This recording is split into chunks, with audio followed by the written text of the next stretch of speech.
கேரளாவை பூர்வீகமாக கொண்டவங்க தான் நடிகை பூர்ணா.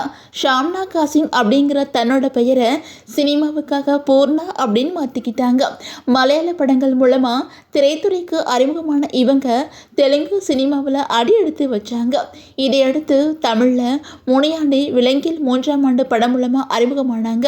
தொடர்ந்து கொடைக்கானல், கந்தக்கோட்டை, துரோகி, அர்ஜுனன் காதலி, அடுப்புலி, வேலூர் மாவட்டம், வித்தகன், ஜன்னல் ஓரம், தகராறு, சகலகலா வல்லவன், மணல் கயிறு 2, கொடிவீரன், சவரக்கத்தி, அடங்கமறு, இவனுக்கு எங்கேயோ மச்சம், காப்பான், தலைவி ஆகிய படங்கள் நடிச்சிருக்காங்க. அந்த வகையில் இவங்க கடந்த வருஷம் 2022 ஷானித் ஆசிப் அலி அப்படிங்கிற துபாய் தொழிலதிபரை காதலிச்சு திருமணம் பண்ணிக்கிட்டு கணவர் கூட துபாயிலே செட்டில் ஆகிட்டாங்க.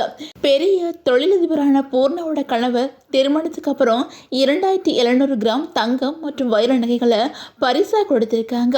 அது மட்டும் இல்லாமல் 25 கோடி ரூபாய் மதிப்புள்ள ஆடம்பர பங்களாவையும் பரிசா கொடுத்தாங்க அப்படிங்கிற தகவல் அப்போ வெளியாச்சு. இப்போ அந்த தங்கத்தோட மதிப்பு பல கோடி இருக்கும் அப்படின்னு சொல்லப்படுது.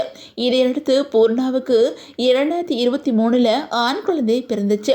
அந்த வகையில குழந்தை பிறந்ததுக்கு அப்புறம் திரும்பவும் சினிமாவில் நடிக்க வந்த பூர்ணா தமிழ், தெலுங்கு, மலையாள படங்கள் நடிச்சு வந்துகிட்டு இருக்காங்க. இப்போ நடிகை பூர்ணா 2வது முறையாக கர்ப்பமாகி இருக்காங்க. அவங்களுக்கு கணவர் விமர்சையா வளைகாப்புமே நடத்திருக்காங்க. நடிகை பூர்ணாவோட வளைகாப்பு போட்டோஸ் இப்போ சோசியல் மீடியால வைரல் ஆகி வந்துகிட்டு இருக்குது.